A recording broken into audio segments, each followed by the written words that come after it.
ప్రేక్షకులందరికీ నమస్కారం. గత కొన్ని వారాలుగా ఒక ప్రత్యేకమైన ఒక అనారోగ్య సమస్యను తీసుకుంటూ, దాంట్లో ఉన్నటువంటి లోతుగా మనం పరిశీలించి, ఏ విధంగా మన జీవనశైలి మార్చుకోవడం వల్ల మనకున్న ఈ అనారోగ్య సమస్యల్ని పరిష్కరించుకోగలము అని చూస్తూ వస్తున్నాం. ఆ సీరీస్‌లోనే ఈ వారం మనం మాట్లాడుకోబోయేది మొదటి భాగమైన సెక్సువల్ డిస్‌ఫంక్షన్. అంటే సెక్సువల్ అనంగానే మనం ముఖ్యంగా ఏదో శృంగారకు సంబంధించింది అనుకుంటాం. కానీ దానికన్నా కూడా ముఖ్యమైనది సంతానోత్పత్తి. సంతానోత్పత్తి ఈ ప్రకృతి కార్యక్రమం. దాంట్లో ఉన్నటువంటి ఎన్నో నిరోధకాలు. మామూలుగా జరగవలసిన సంతానోత్పత్తి జరక్కపోవడానికి ఎన్నో రకరకాల అవరోధాలు ఏర్పడుతూ వచ్చాయి. ముఖ్యంగా ఎన్నో హార్మోన్స్ కలిస్తే తప్ప ఈ సంతానోత్పత్తి సక్రమంగా జరగదు. అందుకోసమని ముఖ్యంగా అటువంటి వాటిలో కూడా ఇన్సులిన్ అనే హార్మోను ప్రత్యేకమైన దాని పాత్రను పోషిస్తూ ఎన్నో ఈ దాంపత్య సౌఖ్యాలతో పాటు ఈ సంతానోత్పత్తిని కూడా కలగనివ్వకుండా కూడా ఆపగలిగే శక్తి ఈ ఇన్సులిన్ అనే హార్మోన్‌కుంది. ఈ ఇన్సులిన్ అనే హార్మోను మనం తీసుకున్న ఆహార పదార్థాలను బట్టి చాలా మారుతూ ఉంటాయి.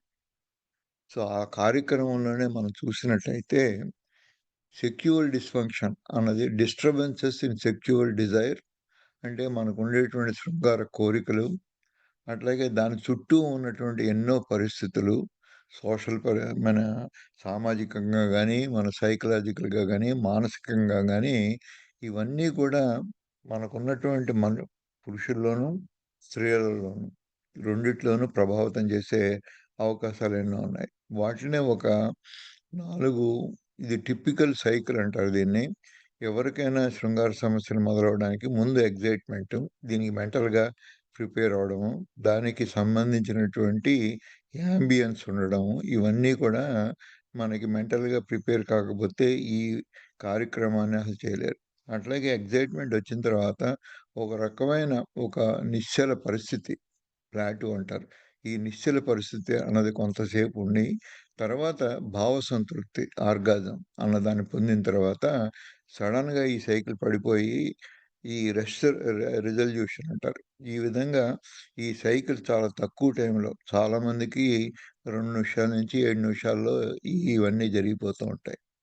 సో, ఈ మధ్యలో జరిగేటువంటి ఈ కొద్ది నిమిషాల కార్యక్రమానికి ఎన్నో హార్మోన్‌లు కలిస్తే తప్ప మనకి ఈ కార్యక్రమాలన్నీ సవ్యంగా జరగవు.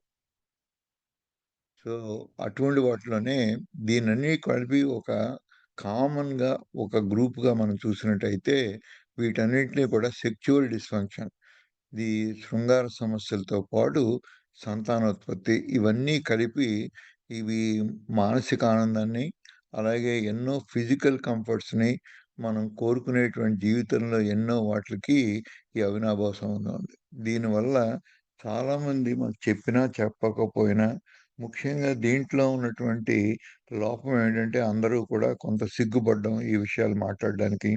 ఆ విధంగా లోలోపలే దాచుకుని దీంతో మదన పడడం, ఇవన్నీ ఎక్కువ సార్లు చూస్తూ ఉంటాం. అటువంటి పరిస్థితుల్లో ఎన్నో సార్లు దాంపత్య సౌఖ్యాలు విడిపోవడం, తర్వాత ఫ్యామిలీ డిస్టర్బెన్సెస్ రావడము, వీటికి ఇది కారణం అని కూడా చాలామంది గుర్తించరు. దీనివల్ల వాళ్ళకున్న సామాజికంలో నిరుత్సాహం ఏర్పడడము, కాన్ఫిడెన్స్ తగ్గిపోవడము, సొసైటీ నుంచి విత్‌డ్రా అయిపోవడము, ఇంక్లూడింగ్ మానసిక దౌర్బల్యానికి లోనవ్వడం, అట్లాగే కొంతమందిలో ఈ దుర్బలతలు ఎక్కువున్నప్పుడు ఈవెన్ ఆత్మహత్యా ప్రయత్నాలు కూడా చేయడం చాలా మందిలో చూస్తూ ఉంటాం. ఇటువంటి వాటిలో ఎన్నో రకరకాల జబ్బులున్నాయి. వీటిలో ఒక 10, 15 రకాల జబ్బులున్నాయి. ఇవన్నీ ఒక్కోటి విడివిడిగా మనం మాట్లాడుకోలేము.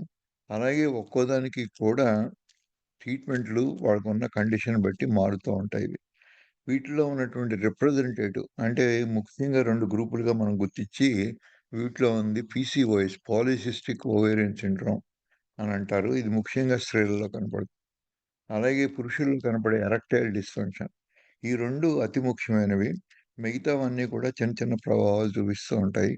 ఈ రెండిటిని కరెక్ట్ చేసినట్టయితే మిగతా ఉన్నటువంటి అనారోగ్య సమస్యలు కూడా తీరే అవకాశం ఉందని చాలామంది శాస్త్రజ్ఞులు నమ్ముతున్నారు. ఈ రెండిట్లికి ఉన్న సంబంధం, వీటిలో ఇన్సులిన్ చేసే కార్యక్రమం, దీనికి లైఫ్ స్టైల్ మోడిఫికేషన్ చేసుకోవడం వల్ల ఏ విధంగా ఈ సమస్యను పరిష్కరించుకోగలం అన్నది మన ముఖ్యోద్దేశం.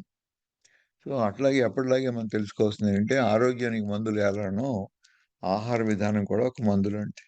మిగతా మందుల్లానే ఆహారం వలన కూడా మంచి, చెడు జరిగే అవకాశాలున్నాయి. ఈ వీడియోలో చెప్పిన సమాచారం మరియు అవగాహన కొరకు మాత్రమేనని గ్రహించగలరు. ఎవరైనా ఈ పద్ధతిని అవలంబించాలి అంటే ఎల్‌సీహెచ్ఎఫ్ ఆహార విధానాన్ని అమలు చేస్తున్న వైద్యులను సంప్రదించవలసి ఉంటుంది. ఈ ముఖ్యంగా ఇవాళ మనం పీసీఓడీ ఆర్ పీసీఓఎస్ దీని గురించి మాట్లాడుకుందాం. ఈ పీసీఓఎస్ అన్నది ఒక 40 ఏళ్ళు, 50 ఏళ్ల క్రితం చూసినట్టయితే ఇంత ఎక్కువ మందిలో ఈ అనారోగ్య సమస్యతో బాధపడేవాళ్ళు చాలా తక్కువ మంది ఉండేవారు. కానీ ఇప్పుడున్న పరిస్థితుల్లో ఒక రోడ్డు మీద వెళ్తున్న ఒక 5 స్త్రీలను ఆపి, వాళ్ళకి ఈ సమస్య ఉందా అంటే, దాంట్లో 5గురిలో ఒకళ్ళు డెఫినిట్‌గా ఈ సమస్య ఉంది అని చెప్తున్నారు. అంటే నియర్లీ 20-25% ఫిమేల్ పాపులేషన్‌లో ఈ ప్రాబ్లమ్స్ ఉన్నాయి. 25% మందికి ఈ విధంగా జబ్బు పడుతున్నారు. అనారోగ్య సమస్యలతో ఎన్నో మానసిక బాధలు, తర్వాత శారీరక రుగ్మతలు ఈ 2 కలిసి వాళ్ళందరినీ ఎంతో నిరుత్సాహానికి గురి చేస్తున్నాయి. అందుకోసం వీటి గురించి మనం ఇంకా ఎక్కువ తెలుసుకొని, వీటి నుంచి ఏ విధంగా పడతాం. ముఖ్యంగా ఇవన్నీ కూడా అందరూ చెప్పుకోలేని పరిస్థితిలో ఉన్నాం. వీటన్నిటికీ కూడా మనకున్న సాంఘికంగా ఉన్నటువంటి ఆచారాలు, మనకున్న నమ్మకాలు వీటవన్నీ కూడా మనకెంతో ప్రాముఖ్యత కలిగి ఉన్నాయి వీటిలో. అట్లాగే చూసినట్టయితే ఇది పీరియడ్స్ మొదలైనప్పటి నుంచి స్త్రీలలో పీరియడ్స్ ఆగిపోయేదాకా కూడా చాలా మందిలో ఇది ఎక్కువ చూస్తూ ఉంటాం. ముఖ్యంగా ఎక్సెస్ బ్లీడింగ్ అవ్వడం గానీ, పీరియడ్స్ అప్పుడు అసలు బ్లీడింగే లేకపోవడం గానీ, ఇలాగే బ్లీడింగ్‌తో పాటు వచ్చేటువంటి ఈ పెయిన్‌ఫుల్ సిట్యుయేషన్ గానీ, ఎంతో నొప్పితోటి బాధపడడం గానీ, ఇటువంటి గ్రూప్ ఆఫ్ సింప్టమ్స్ అంటారు. అందుకోసమనే ఏదో ఒక విధంగా ఉండదు. చాలా మందికి చాలా కారణాల వల్ల ఇది ఒక విధంగా ఎక్స్‌ప్రెస్ అవుతుంది. అందుకే దీన్ని పాలిసిస్టిక్ ఓవరీ సిండ్రోమ్ అని అంటారు. సిండ్రోమ్ అనంటే ఒకే రకమైనటువంటి ఎన్నో సింప్టమ్స్ వేరు వేరు కారణాల వల్ల మన ఈ అనారోగ్య సమస్యలొచ్చినప్పుడు, ఒక కారణం కానప్పుడు, చాలా కారణాలున్నప్పుడు వాటిలన్నిటిని కూడా సిండ్రోమ్ అని పిలవడం ఈ మెడికల్ పరిభాషలో కామన్.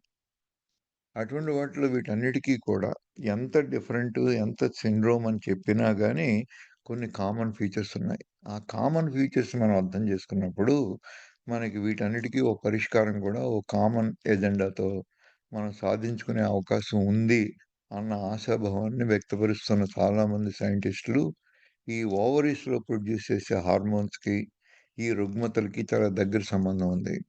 ముఖ్యంగా ఎనటామికల్‌గా చూసినా, వాటి ఫంక్షన్ వైస్ చూసినా వీటిలో చాలా మార్పులుంటాయి. ఇటువంటిది చాలా మందికి తెలిసే ఉంటుంది. ఈ గర్భాశయము, దాని చుట్టూ ఉండే అండాశయాలు. ఇవి చాలా ముఖ్యమైనవి మన సంతానోత్పత్తి కలగడానికి. ఇలాగే ఎన్నో హార్మోన్స్ ఈ ఓవరీలో ఫిమేల్ పార్ట్నర్స్‌కి అందరికీ కూడా ఇది చాలా ముఖ్యమైనది. దీనివల్లే వాళ్ళకున్న ఈ స్త్రీ లక్షణాలు, పురుష లక్షణాలు ఇవన్నీ ఉండడానికి ఈ టెస్టిస్, ఈ ఓవరీ చాలా ఇంపార్టెంట్.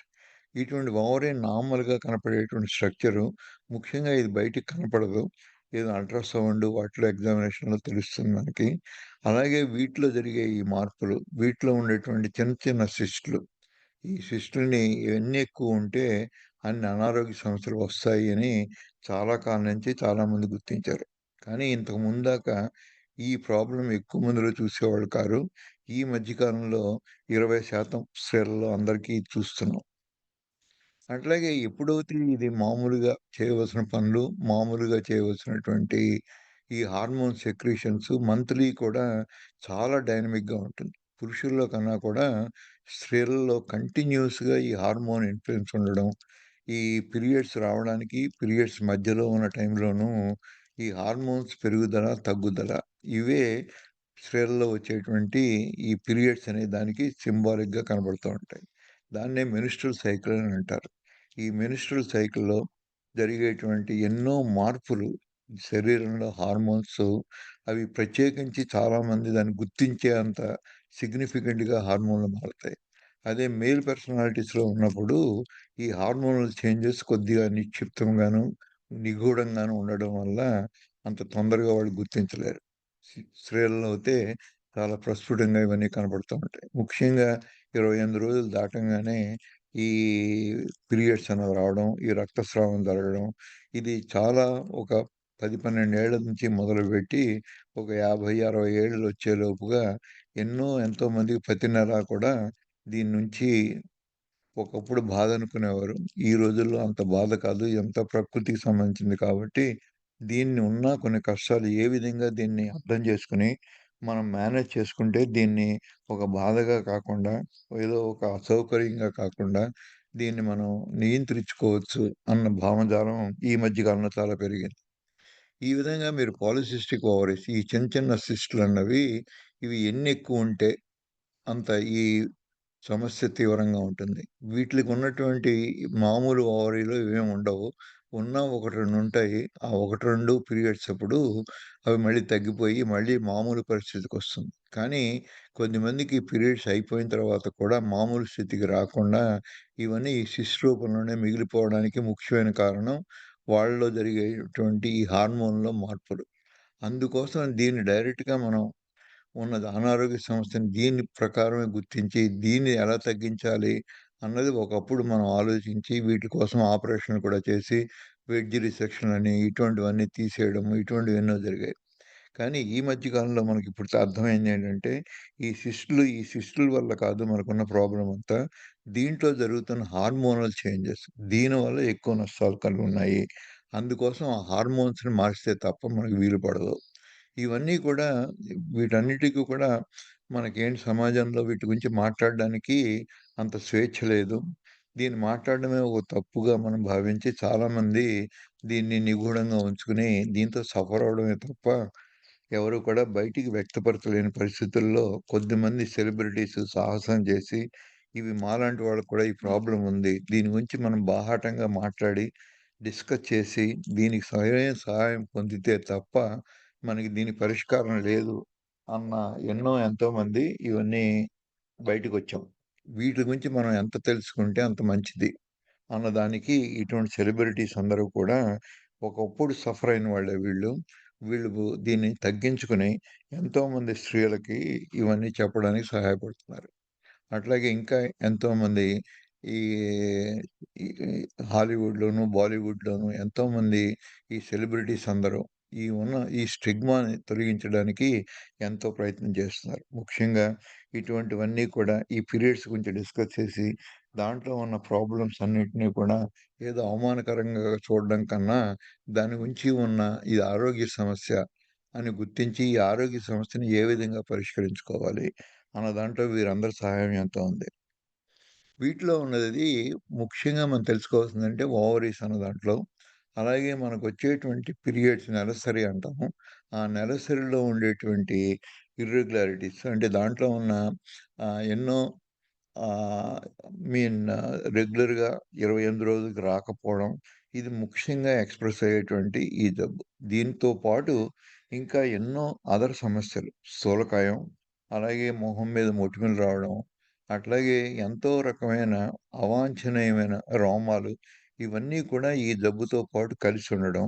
దీనికి మనకున్నటువంటి ఈ హార్మోనల్ చేంజెస్‌కి దగ్గర సంబంధం ఉందని చాలామంది సఫర్ అవుతున్న వాళ్ళు కూడా దీన్ని గుర్తించకపోవడం.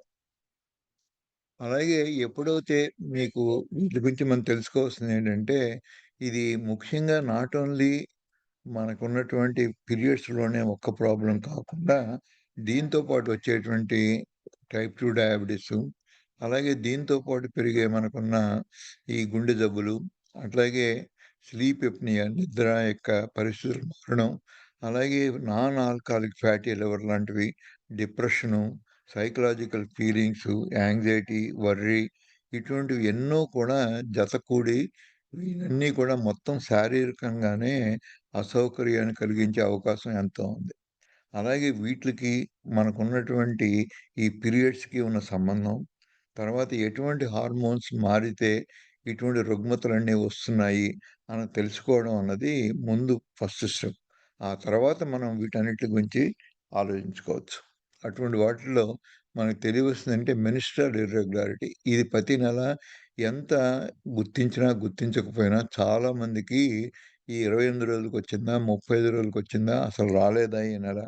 అన్నది కొన్ని పరిస్థితుల్లో ప్రస్ఫుటంగా ఎంత తెలివైన తెలివితేటలున్నా లేకపోయినా స్త్రీలందరికీ కూడా ఒక స్టేజ్ దాటిన తర్వాత అందరికీ ఇది గుర్తించే సమస్య ఇది.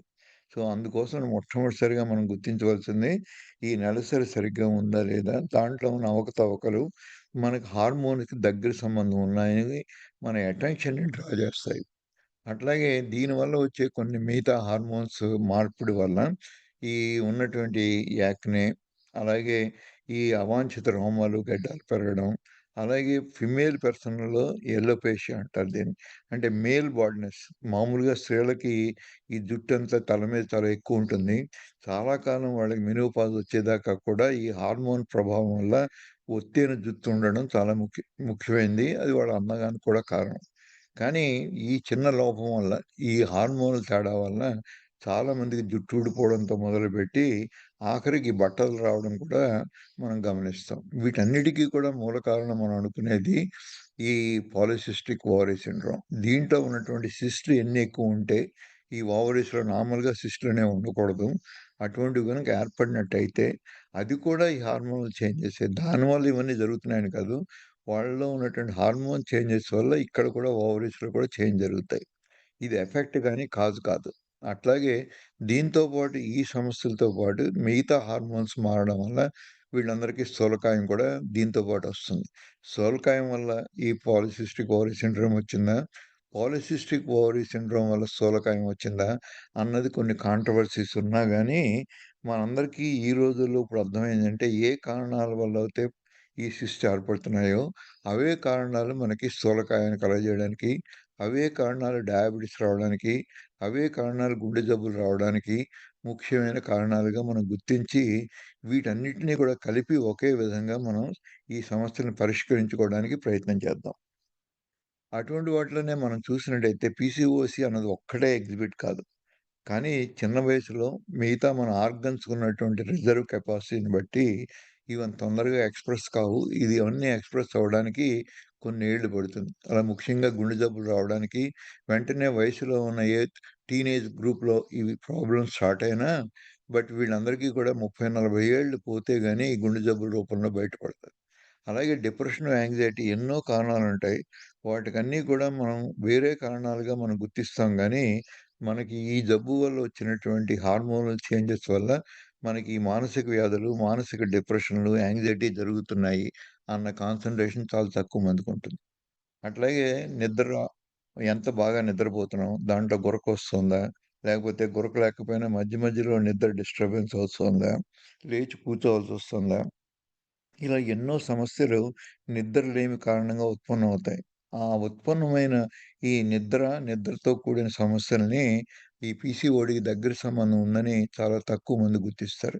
అట్లాగే వీటిలో రాబోయే ఎన్నో ఏళ్ల తర్వాత ఇదే కంటిన్యూ అయినట్టయితే వాళ్ళలోనే బ్రెస్ట్ క్యాన్సర్ రావడం, వాళ్ళలోనే సర్వైకల్ క్యాన్సర్ రావడం, ఇలా దీనికి దానికి సంబంధం ఉందని కూడా మనం ఊహించనంత ఇదిగా ఈ పీసీఓఎస్‌కి మిగతా జబ్బులకి దగ్గర సంబంధం. అలాగే ఈ పీసీఓఎస్ ఎంత ఎక్కువ తీవ్రత ఉంటే అంత తొందరలో వాళ్ళకి డయాబెటిస్ కూడా రావడం. అలాగే డయాబెటిస్ ముందొచ్చి తర్వాత పీసీఓఎస్ రావడము. ఇలా కొన్ని ముందు వెనకలు ఉన్నా గానీ వీటన్నిటికీ చాలా అవినాభావ సంబంధం ఉంది. అలాగే స్థూలకాయం. వీటన్నిటికి కూడా అలాగే స్థూలకాయం లేనంత మాత్రాన పీసీఓఎస్ ఉండకూడదని కాదు. కానీ ఎక్కువ సార్లు పీసీఓఎస్ ఉన్న వాళ్ళలోనూ ఈ స్థూలకాయానికి చాలా దగ్గర సంబంధం ఉంటుంది. సో, వీటన్నిటిని కూడా ఒకదానికొకటి ఏ విధమైన సంబంధం ఉంది అన్నది తెలుసుకోవడం కూడా మనకు ముఖ్యమైనది. వీటన్నిటికి కూడా మన శరీరంలో ఇందాక నుంచి చెప్తున్నది ఈ హార్మోన్‌లో జరిగే మార్పులు. ఇవి ఎంత ఎక్కువ మాట్లాడితే, ఆ విధంగా ఈ హార్మోనల్ తేడా ఉన్నంత కాలము వాళ్ళకి సంతానోత్పత్తి కూడా జరగదు. పిండోత్పత్తి కూడా జరగకుండాను, ఏ గర్భం కూడా దాల్చే అవకాశం లేకుండాను, ఒకవేళ గర్భం వచ్చినా ఫ్రీక్వెంట్‌గా అబార్షన్స్ అయిపోవడము, ఒక అబార్షన్స్‌ని కూడా మనం ఏ హార్మోన్స్ ట్రీట్‌మెంట్ తోటి రక్షించుకున్నా, వాళ్ళకి పుట్టబోయే పిల్లలు ఇమ్యూనిటీ డెఫిషియన్సీ పుట్టడం, ఇటువంటివన్నీ సర్వసాధారణంగా చూస్తున్నాం. సో, వీటిలికి మనకున్నటువంటి ఎన్నో శరీరంలో ఉన్న థైరాయిడ్ హార్మోన్‌కి, అలాగే ఒవేరియన్ హార్మోన్స్, ప్రొలాక్టిన్ ఇవన్నీ కూడా చాలా ఇంపార్టెంట్. ఈ హార్మోన్స్ అన్నీ సరైన వ్యవస్థలో సరిగ్గా పనిచేస్తే తప్ప మనకి ప్రెగ్నెన్సీ వచ్చే అవకాశం ఉండదు.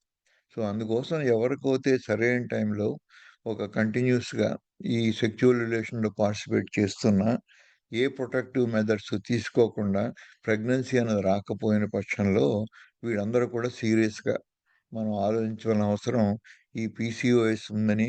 ఒకవేళ అందరికీ పీరియడ్స్ ప్రాబ్లమ్‌లా కనపడదు. మిగతా ఎన్నో రకరకాల ప్రాబ్లమ్స్‌గా బయటపడుతుంది. అందుకోసమని ఈ హార్మోన్స్‌కి దీనికి ఉన్న సంబంధం అని తెలుసుకోవాలి. దీనికోసం ఇంటర్నేషనల్‌గా ఎంతోమంది స్టడీ చేసి, ఈ రోటర్డామ్ క్రైటీరియా అన్నదాన్ని నిర్ధారించారు. ఈ రోటర్డామ్ క్రైటీరియాలో 3 ఉంటాయి.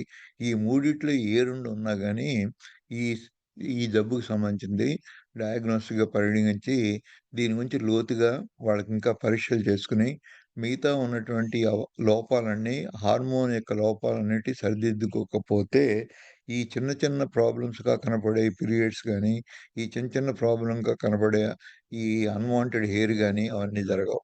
వీటిలో ముఖ్యంగా ఎవరికైనా గాని 12 నెలల్లో 8 సార్లు కన్నా అంటే 12 నెలల్లో మామూలుగా అందరికీ ఎక్స్‌పెక్ట్ చేసేది 12 సార్లు పీరియడ్స్ రావాలి. అలా కాకుండా ఎవరికైనా గాని 8 సార్లే ఏడాదిలో వస్తే దాన్ని మెన్స్ట్రుయల్ ఇర్రెగ్యులారిటీగా గుర్తించాలి. అట్లాగే ఎవరికైనా గాని 28 రోజుల్లో రావాల్సింది అప్ టు 35 రోజుల్లో కొద్ది వేరియేషన్స్ ఉండొచ్చు. ఎవరికైతే పీరియడ్స్ 35 రోజుల కన్నా డిలే అవ్వడం, అలాగే ఏడాదిలో 12 సార్లు రావాల్సింది 8 సార్లు కన్నా తక్కువ రావడం ఉన్నది. మామూలుగా మిగతావన్నీ కార్యక్రమం అంతా ఏ బాధ లేకుండా ఏదో అనుకున్నా, అనుకోకపోయినా వాళ్ళకి సరిపడా ఈ ఈ డిశ్చార్జ్ ఎక్కువ ఉండడం, తక్కువ ఉండడం వాటితో సమస్యలు ఉన్నా లేకపోయినా ఈ ఒక్క ఇర్రెగ్యులారిటీ కూడా సరిపోతుంది. అట్లాగే వీళ్ళందరిలోనూ కొద్దో గొప్పో ఈ సింప్టమ్స్ ఉంటాయి. ఈ అన్‌వాంటెడ్ హెయిర్ ఉండడం గాని, అదేదో పెద్ద బాధాకరంగా ఉండక్కర్లేదు. శరీరంలో ఎక్కడ ఉన్నా గాని చాలామందికి మొహం మీద లేనంత వరకు ఈ ఉన్నటువంటి ఈ రోమాలు పెద్ద వాళ్ళని బాధించవు. ఎందుకంటే అవి బయటకి కనపడవు. అందుకోసమని ఎక్కువ మంది దీని గురించి పట్టించుకోరు. అట్లాగే ఎవరికైతే ఈ అబ్డామినల్ అల్ట్రాసౌండ్ చేసుకొని, దాంట్లో ఈ ఓవరీస్‌లో గనక సిస్ట్‌లు ఉన్నట్టయితే, ఈ మూడిట్లో ఏ 2 ఉన్నా, ఇర్రెగ్యులారిటీస్ ఉండి, పాలిసిస్టిక్ ఓవరీస్ ఉన్నా, లేకపోతే ఈ అవాంఛిత రోమాల నుండి, అలాగే మిగతా మెన్స్ట్రుయల్ ఇర్రెగ్యులారిటీ లేకపోయినా, ఈ అవాంఛిత రోమాలు ఈ అల్ట్రాసౌండ్ చేస్తున్నప్పుడు ఈ పాలిసిస్ట్ ఉన్న, ఈ మూడిట్లో ఏ 2 ఉన్నా గాని, ఈ ఉన్న అనారోగ్య సమస్యల్లో వీటిల్లో సఫర్ అవుతున్నట్టుగా మనం గుర్తించాలి. దీన్నే రోటర్డామ్ క్రైటీరియా అంటారు. చాలామంది గైనకాలజిస్టులు వీటిని ఫాలో అయ్యి, ఈ విధంగా మనకి ఈ వ్యాధి నిర్ధారిస్తారు. ఈ వ్యాధి నిర్ధారించడానికి పెద్దంత ఎక్కువ కష్టపడక్కర్లేదు. కానీ దీన్ని తగ్గించుకోవడానికి చాలా కష్టపడాలి. అట్లాగే వేరే కొన్ని క్రైటీరియాస్ కూడా అప్లై చేసి, వీటిలో ఉన్నటువంటి మెనిస్ట్రల్ ఇర్రెగ్యులారిటీసు, అలాగే మిగతా జబ్బులన్నీ కూడా వేరియస్ కారణాలున్నాయి. ఈ మెనిస్ట్రల్ ఇర్రెగ్యులారిటీస్ రావడానికి. ఇది ఒక్క పీసీఓఎసే కాకుండా మిగతా జబ్బులున్నాయా? లేవా? అన్నది కూడా మనం తెలుసుకోవాలి. ఒక్కోసారి మనం ఈ అబ్డామినల్ అల్ట్రాసౌండ్ ద్వారా తెలుసుకోకపోతే, ఈ ట్రాన్స్ వెజైనల్ అల్ట్రాసౌండ్ అని చేస్తారు. దీనివల్ల ఈ ఓవరీస్ చాలా దగ్గరగా కనపడతాయి. దాంట్లో ఉన్న మైన్యూట్ చేంజెస్ కూడా వీటిని మనం అంటే ఈ పెళ్లి కాని వాళ్ళకి, వర్జిన్స్‌కి ఈ టెస్టులు చేయలేము. ఒకసారి పెళ్ళైన తర్వాత శృంగారంలో వాళ్ళు పార్టిసిపేట్ చేసిన తర్వాత ఈ టెస్టులు చేయడానికి అనుకూలంగా ఉంటుంది. అందుకోసమని ఈ టెస్టులు కూడా అవసరం వస్తే చేయించుకొని ట్రాన్స్ వెజైనల్ అల్ట్రాసౌండ్ అంటారు. సో, ఈ విధంగా కూడా మనకి అబ్డామినల్ అల్ట్రాసౌండ్‌లో అందనటువంటి కేసుల్లో ఈ పద్ధతుల్లో కూడా మనం తొందరగా చేసుకొని, ఈ డయాగ్నోస్‌ని ఎస్టాబ్లిష్ చేసుకోవచ్చు. సో, వీటిలో ఉన్నటువంటి ముఖ్యంగా ఈ ఎన్నో రకరకాల సింప్టమ్సు, ఎన్నో రకరకాల సైన్సు విధంగా ఇవన్నీ అందరిలోనూ ఉండవలసిన అవసరం లేదు. కొద్ది మందిలో కొన్నుంటాయి. కొద్ది మందిలో కొన్ని అసలు ఉండవు. అయినా గాని ది కామన్ ప్రాబ్లమ్ ఈ హార్మోనల్ డిస్టర్బెన్స్. అటువంటి వాటిలోనే రెగ్యులేటరీ సైకిల్స్ అంటారు. ఈ విధంగా వచ్చినప్పుడు ఇది ముఖ్యంగా పిల్లలు పుట్టకుండా ఆపుతాయి ఇవన్నీ కూడా. అంచేత వీళ్ళకున్న ఒకే ఒక సమస్య ఏంటి పిల్లలు పుట్టకపోవడం. మిగతావన్నీ నార్మల్‌గా ఉంటాయి. అందుకోసం తెలీదు. సో, ఆ ఒక్కటి ఉన్నా గాని పిల్లలు పుట్టక ఎప్పుడైతే పుట్టాలో కొన్ని నెలల తర్వాత మామూలుగా అందరికీ పిల్లలు పుట్టే అవకాశం ఉంటుంది. వాళ్ళు కాదనుకుంటే తప్ప. కానీ వాళ్ళు కావాలని అనుకున్నా గాని పిల్లలు పుట్టకుండా ఉన్న పరిస్థితుల్లో వాళ్ళందరూ కూడా ఈ టెస్టులు చేయించుకోవాల్సిన అవసరం ఉంటుంది. అలాగే ఒకవేళ కాన్పొచ్చినా వాళ్ళు ఎక్కువ మందికి అబార్షన్స్ అవ్వడం, కాన్పప్పుడు బీపీ పెరిగిపోవడము, అలాగే సమయంలో ప్రసవ సమయంలో ఎన్నో కాంప్లికేషన్స్‌కి గురవ్వడం ఇవన్నీ కూడా ఈ బ్రాడ్ పీసీఓఎస్ కేటగరీ లక్షణాలే ఇవన్నీ. సో, మామూలుగా స్మూత్‌గా జరిగిపోవాల్సిన ప్రెగ్నెన్సీ, డెలివరీ అలా కాకుండా చాలా కాంప్లికేషన్స్ అవ్వడం. ఒక్కోసారి ఈ సిజేరియన్ సెక్షన్ చేస్తే తప్ప తల్లి ప్రాణానికి, ఈ బిడ్డ ప్రాణాన్ని కూడా కాపాడుకోలేని పరిస్థితులు ఈ బీపీ పెరగడం వల్ల ఇవన్నీ కూడా లక్షణాలు కనపడతాయి. అట్లాగే మీకు చూసినట్టయితే కొద్దిమందికి ఇవన్నీ కూడా ఏ అసోసియేషన్ అలాగే వీళ్ళలోనే మనం ప్రిమెచ్యూర్‌గా మనం ఊహించినంత ఎక్కువగా గుండె జబ్బులుండడం, అలాగే ఫ్యాటీ లివర్ అన్నది అసలు ఉండకూడదు. ఎవరికైనా ఫ్యాటీ లివర్ ఉంటే ఏదో గ్రేడ్ 1 ఇవన్నీ చాలామంది రేడియాలజిస్టులు వాళ్ళందరూ ఇది నార్మలే దీని గురించి వర్రీ అవ్వక్కర్లేదని రీఅష్యూరెన్స్ చేస్తారు. ఆ రీఅష్యూరెన్స్ వల్ల ఎక్కువ నష్టపోతూ ఉంటాం. డాక్టర్లే చెప్పారు బానే ఉందనండి. అలా కాకుండా ఈవెన్ గ్రేడ్ 1 ఉన్న ఫ్యాటీ లివర్ అది అబ్నార్మల్ అని తెలుసుకొని దాన్ని ప్రోగ్రెస్ ఎందుకంటే గ్రేడ్ 1 నుంచి గ్రేడ్ 2 వెళ్ళడానికి 7, 8 ఏళ్ళు పడుతుంది. అందుకోసమని అంత ఇమ్మీడియేట్‌గా ప్రమాదమైన పరిస్థితులుండవు. అందుకోసమని ప్రతి ఈ హెల్త్ కేర్ వర్కర్స్ పర్లేదున్నా గాని అనే ఒక రీఅష్యూరెన్స్ భావన కలుగజేస్తూ ఉంటారు. కానీ ఆ స్టేజ్‌లోనే మనం గుర్తించి దాన్ని ఏ విధంగా వెనక్కి తీసుకోవచ్చు, ఈ ఫ్యాటీ లివర్ అన్న దాన్ని రివర్స్ చేసుకోవచ్చు అన్న దానికి ఆలోచించినప్పుడు ఇంకా ఎక్కువ నష్టాలుంటాయి. అట్లాగే డిప్రెషన్, యాంగ్జైటీ వీటికేం పెద్ద కారణాలుండవు. అది స్వతహాగా జెనెటిక్‌గా వచ్చిందనో, లేకపోతే వాళ్ళు పుట్టడం వల్ల, వాళ్ళకున్న పరిస్థితుల వల్ల వచ్చిందనో, అలాగే మానసిక వ్యాధులున్నాయనుకునో, మనం చాలా సార్లు పొరపాటు పడి వీటిల్ని అశ్రద్ధ చేస్తూ ఉంటాం. ఇది కూడా ఒక మానసిక వ్యాధి ఉంది అని చెప్పడం గూడా మన సోషల్ స్టిగ్మా. అంటే మన సమాజంలో యాక్సెప్ట్ చేయనటువంటి ఒక డిసీజ్ ఇది. అందుకోసం దీన్ని కూడా చాలామంది ఒప్పుకోరు. ఒప్పుకున్న దీనికి ట్రీట్‌మెంట్ కోసమని ఏ సహాయం పొందరు. అలాగే క్యాన్సర్ లాంటివి తెలియకుండానే చాలా ప్రిమెచ్యూర్‌గా చిన్న వయసులోనే క్యాన్సర్ రావడం, చిన్న వయసులోనే టైప్ 2 డయాబెటిస్ రావడం, ఇవన్నీ కూడా ఊహించేంత తొందరగా రావడం. ఇవన్నీ కూడా మనకి సబ్‌క్లినికల్‌గా అంటే మనం పీసీఓఎస్‌ని గుర్తించని పక్షంలో ఈ రిస్కులన్నీ పెరిగి ఈ విధమైన జబ్బులొచ్చినప్పుడైనా ఇవన్నీ బయటపడుతూ ఉంటాయి. అట్లాగే ముఖ్యంగా ఎవరికైనా సైన్స్ అండ్ సెంటర్స్ చూసినట్లయితే ఈ మెడ దగ్గర అంతా కూడా నల్లబడ్డం. ఈ ఎంత మెడ దగ్గర నల్లబడితే ఏదో మనం ఆభరణాలు ధరిస్తున్నాం కాబట్టి బంగారు నగలు, దీనివల్ల ఏర్పడుతోందని నమ్ముతాం కానీ, దీనికి ఈ పీసీఓడీకి చాలా దగ్గర సంబంధం ఉంది. అట్లాగే మొహం మీద మొటిమలు రావడం, ఏదో వయసుతో పాటు వస్తుంది, వయసుతో పాటు పోతుంది.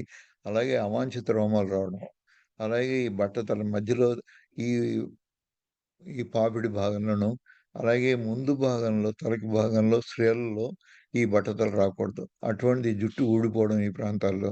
దీనికోసం ఏదో కవరప్ చేసుకోవచ్చు. లేకపోతే ఎన్నో మందులు వాడొచ్చు. కానీ ఇటువంటి లక్షణాలు మొదలయ్యాయి అంటే చిన్న పిల్లల్లోనే మనం ముఖ్యంగా గుర్తించవలసింది మన హార్మోన్స్ సరిగ్గా లేవు అని. సో, ఈ విధంగా మనం కొద్దిమందికి ఈ స్త్రీలలో వాయిస్ కూడా మారిపోతూ ఉంటుంది. అంటే మేల్ వాయిస్‌లాగా వచ్చే వాయిస్ రావడం. ఇది కూడా ఈ హార్మోనల్ ప్రభావమే. గొంతుకులో ఉంది.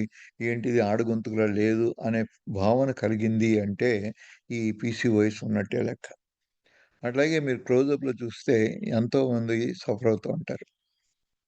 దీనికి పీసీఓఎస్‌కి చాలా దగ్గర సంబంధం ఉంది.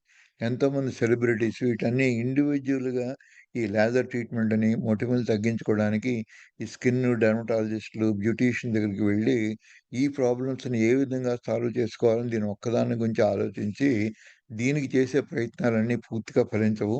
తర్వాత దీనివల్ల పెద్ద ఉపయోగం ఉండదు.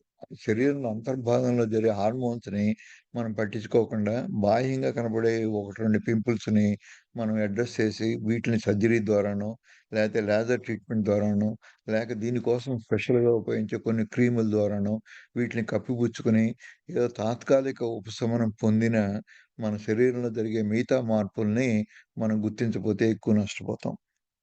అట్లాగే ఇది యంగ్ ఫీమేల్ విత్ బియర్డ్. ఈవిడ ఒక పంజాబీ అమ్మాయి. ఒక పగిడీ పెట్టుకొని ఈ మాత్రం అవాని గడ్డాలు, మీసాలు పెరిగిన మగవాళ్ళలా తిరగడం వల్ల ఈవిడకి పెద్ద అంత అసౌకర్యం కలగలేదు. కానీ దీనివల్ల వచ్చిన ఫలితం ఏంటంటే ఆవిడకి ఇంటర్నేషనల్‌గా ఎన్నో రికార్డ్ చేసే గిన్నీస్ వరల్డ్ బుక్‌లో నంబర్ 1గా వచ్చిందీవిడ. సో, ఈ విధంగా కొన్ని అడ్వాంటేజ్ ఉన్నా మిగతావన్నీ డిసడ్వాంటేజే. ఎప్పుడైతే ఈ ఇన్సులిన్‌కి, ఈ అవాంఛిత రోమాలకి దగ్గర సంబంధం ఉందని గుర్తించి, ఆవిడ ఇన్సులిన్ కరెక్ట్ చేసుకున్నప్పుడు ఈ బాధ నుంచి తొలగించుకోబడిందావిడ. సో, అందుకోసం ఎంత ఎక్కువ పెరుగుతున్నా గానీ మనం నిరుత్సాహపడక్కర్లేదు. వీటిని మనం ఇన్సులిన్ అనే ఈ హార్మోన్‌ని మార్చుకోవడం వల్ల మిగతా సర్జరీలు, మిగతా ఉన్నటువంటి లేజర్ ట్రీట్‌మెంట్‌లు అవసరం లేకుండా కూడా మనం వీటిని తగ్గించుకోవచ్చు. అట్లాగే పీరియడ్స్ అప్పుడు రెగ్యులర్‌గా మనం చాలామంది సఫర్ అవుతూ ఉన్నాం.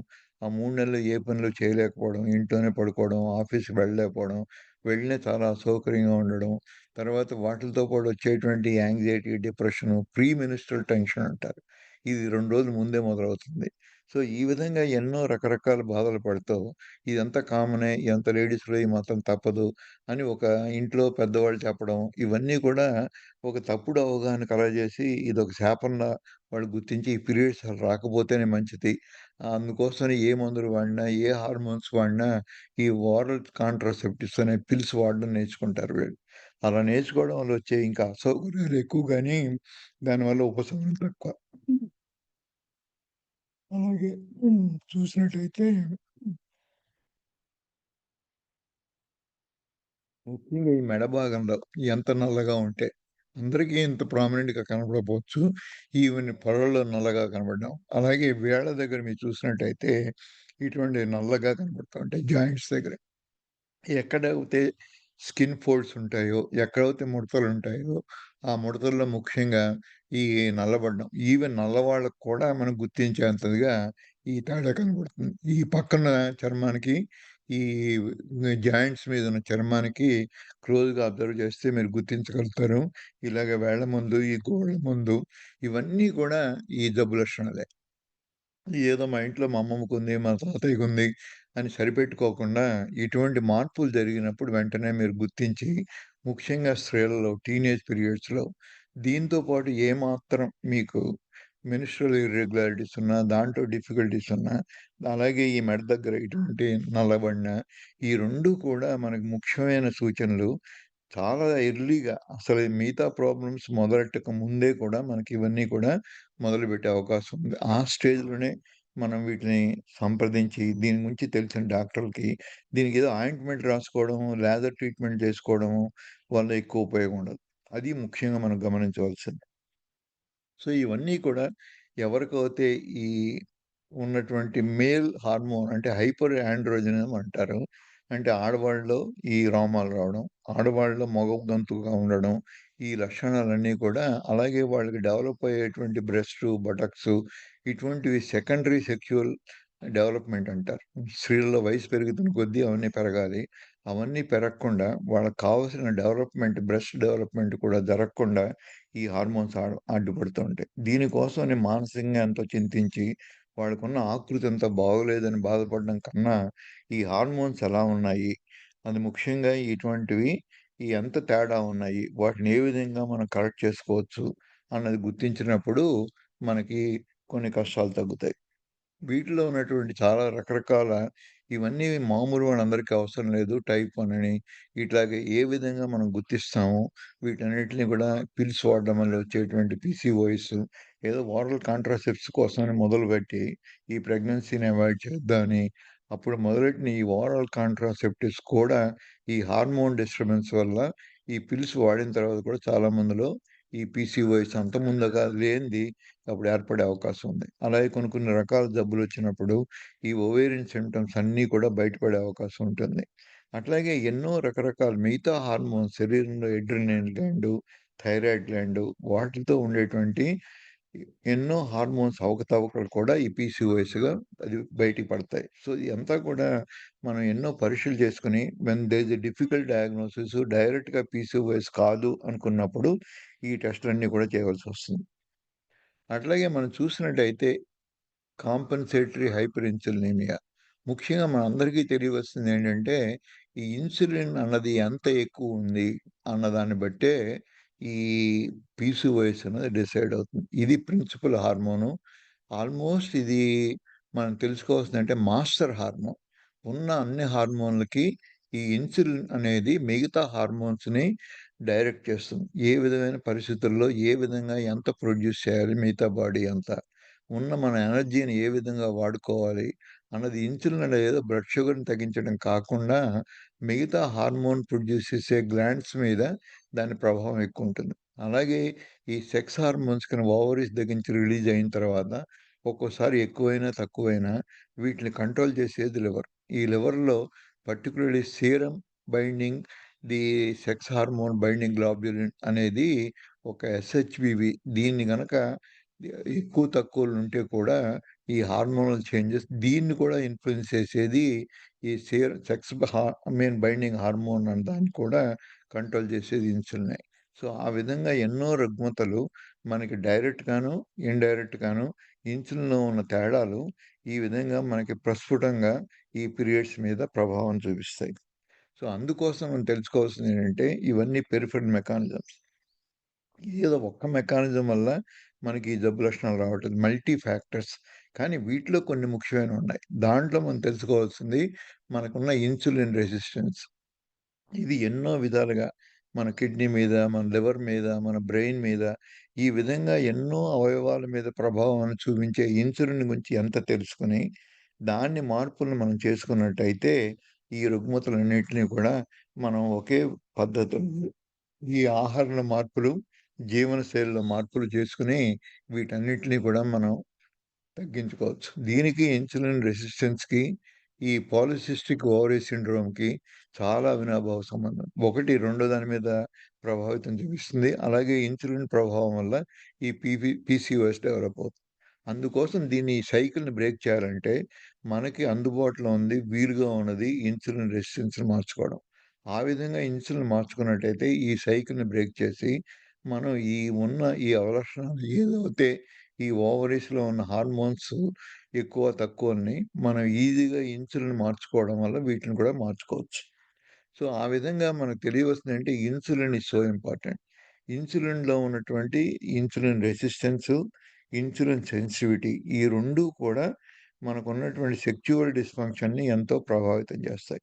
ముఖ్యంగా అది మిగతా ఉన్నటువంటి హార్మోన్ ప్రొడ్యూస్ చేసే గ్లాండ్స్ లైక్ ఓవరీసు, అడ్రినల్సు, ఇలా కిడ్నీలు, తర్వాత అట్లాగే థైరాయిడ్ వీట్లి మీద ఇండైరెక్ట్‌గా కూడా దాని ప్రభావం ఉంటుంది ఈ ఇన్సులిన్.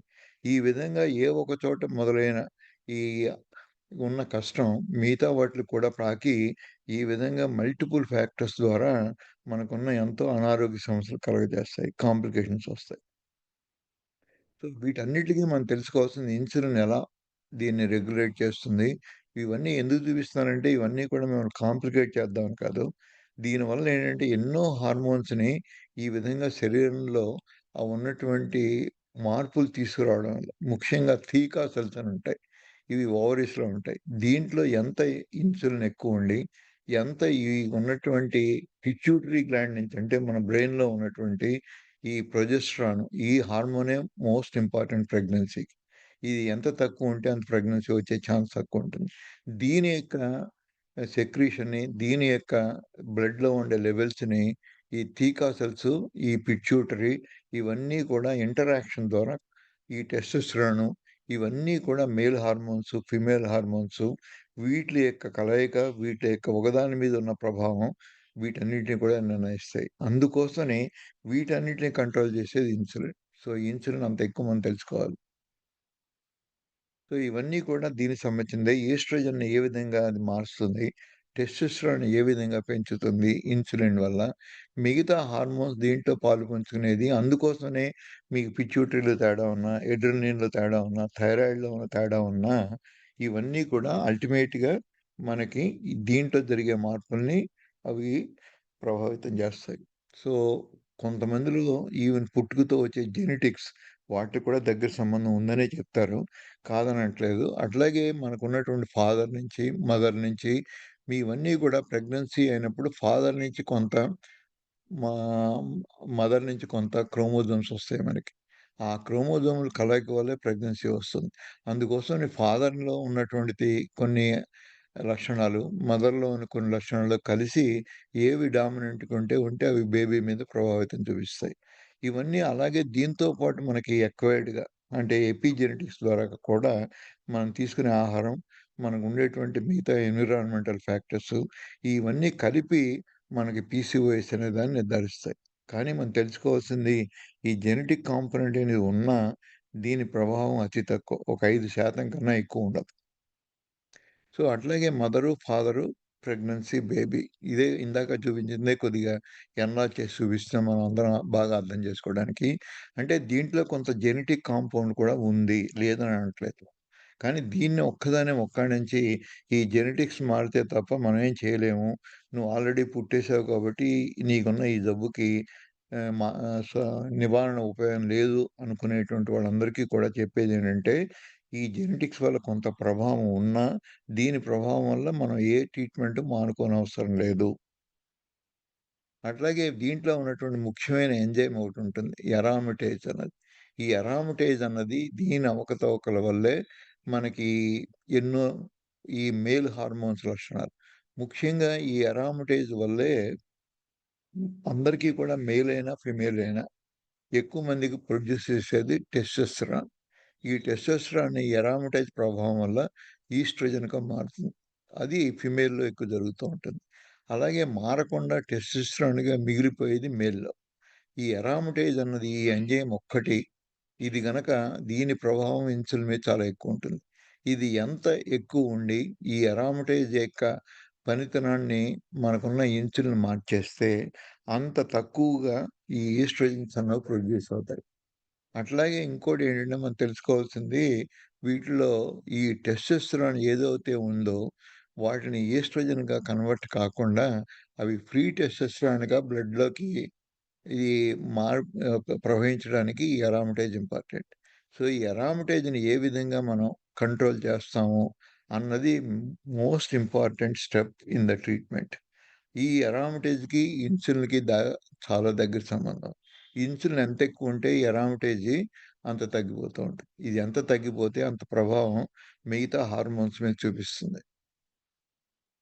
సో, వీటిలో ఉన్నటువంటి కొన్ని జెనెటిక్సు, తర్వాత ఎపిజెనెటిక్స్ అంటే మన ఎన్విరాన్మెంట్‌లో మనం తీసుకునే ఆహారం, మనం పీల్చే గాలి, మన చుట్టూ ఉండేటువంటి రేడియేషను, మన ఉండేటువంటి గాలిలో జరిగే మార్పులు, ఇవన్నీ కూడా ప్రభావితం చేసి మన జీన్స్‌ని మోడిఫై చేస్తాయి.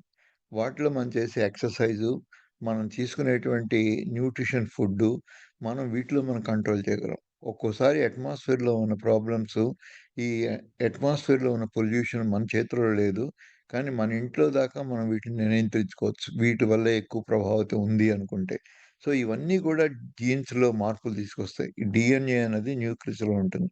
సో, మనం అనుకునేటువంటి మన ఆహారం మన జీన్స్ ద్వారానే పుట్టుకతో వచ్చినవే కాకుండా, మనకున్న జీన్స్‌ని కూడా మార్చుకునే శక్తి మనం తీసుకునే ఆహారం మీద ఉంటుంది. అందుకోసమని మనం ఏదో పుట్టుక వల్లే వచ్చిందని బాధపడకుండా, మనందరం కూడా మనం గుర్తించవలసింది ఓ బెస్ట్ ఎగ్జాంపుల్. ఏ ఒకాయన గన్ అని చూసినప్పుడు దీంట్లో బుల్లెట్స్ లోడ్ చేసినంత మాత్రాన ఈ గన్ ఎప్పుడూ ప్రమాదకరం కాదు మనకి. ఇది ఎప్పటిదాకా ప్రమాదం కాదు, బుల్లెట్స్ లోపల ఉన్నా గాని, మన ప్రాణం పోయేది బుల్లెట్స్ వల్లే అయినా గాని, ఈ ట్రిగ్గర్ లాగనంత వరకు మనకి జీవితంలో ఏ నష్టాలు ఉండవు. ఈ గన్ పక్కనున్నా, మన జేబులో ఉన్నా, పక్కవాడి జేబులో ఉన్నా ఏ మాత్రం ప్రమాదం చేయదు ఈ గన్. కానీ ఎప్పుడైతే మనకి ఎయిమ్ చేసి ఈ ట్రిగ్గర్‌ని లాగినప్పుడు, ఈ గన్‌లో ఉన్న బుల్లెట్స్ తగిలి మనకు ప్రమాదం జరుగుతుంది. అంచేత జీన్స్ అన్నవి ఈ ఇటువంటి బుల్లెట్స్ లోడెడ్ గన్. ఈ ఎపిజెనెటిక్స్ అన్నవి ఈ ట్రిగ్గర్. సో, ఈ ట్రిగ్గర్‌ని లాగేది మనం తీసుకునే ఆహారం, మనం పీల్చే గాలి, మనకున్నటువంటి మెంటల్ యాటిట్యూడు, ఇటువంటివి మనం చేసే ఎక్సర్‌సైజు ఇవన్నీ కూడా ఈ ట్రిగ్గర్‌ని కంట్రోల్ చేస్తాయి. సో, ఈ జెనెటిక్స్‌గా ఇవన్నీ లోడెడ్ గన్‌గా ఉన్నా, ఆ జీన్స్ కొద్దిగా అబ్నార్మాలిటీస్ ఉన్నా, అవన్నీ ప్రభావితం కాకుండా ఈ ట్రిగ్గర్ లాగనంత వరకు ఈ బుల్లెట్ ఈ గన్ ద్వారా మనకేం ప్రమాదం చేయదు. అలాగే మన జీన్స్‌లో జరిగిన మార్పులు కూడా మన ఏమాత్రము అపకారం చేయకుండా, మన ఏ అసౌకర్యం కలుగజేయకుండా అవి అక్కడే ఉండిపోతాయి. అవి ఎప్పుడూ ఎక్స్‌ప్రెస్ కావు. ఎన్నేళ్లున్నా ఈ గన్ వల్ల ప్రమాదం లేదు. ఊరికే మనం భయపడతాం గానీ, దీనివల్ల ప్రమాదం లేదు. ఎప్పటిదాకా ఈ ట్రిగ్గర్ లాగనంత వరకు. సో, ఆ ట్రిగ్గర్ లాగడం అన్నది మనం చేసుకున్నటువంటి మిగతా కార్యక్రమాల వల్ల.